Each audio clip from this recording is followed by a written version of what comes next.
Stay with me.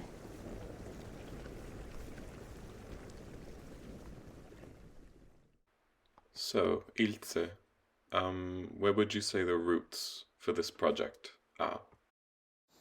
Well, I have to be honest and say that the reflections and the questions that I want to raise in for Stay With Me project started long before the project itself, and I had the opportunity to visit native communities and lived with them in the Putumayo region.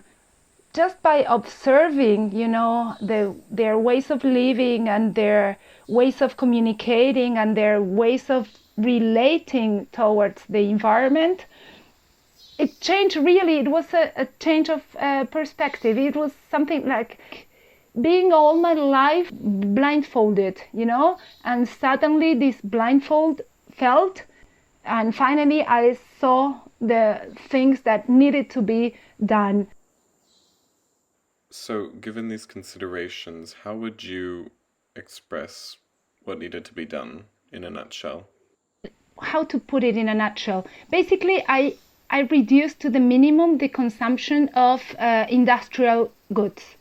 So I will share, my personal diaries, visual diary with some basically notes, questions that I have been asking during this period of lockdown. I started on heritage during the lockdown.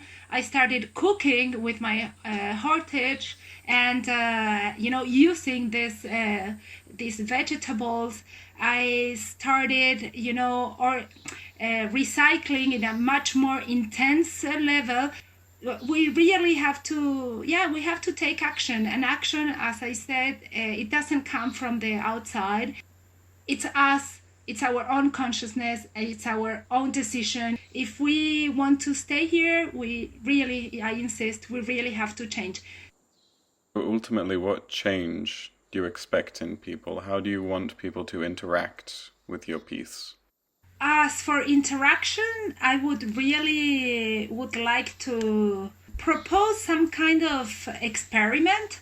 Dare people to accumulate, for instance, all the recycling garbage that they consume during a week, so as to visualize the volume of trash that we are using.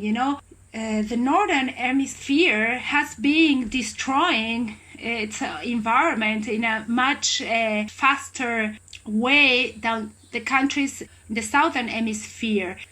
It's a hard process, but it's very much needed. If we want to continue exchanging and staying together, the first step is take care of our home. And revisiting our system of beliefs. Stay with me.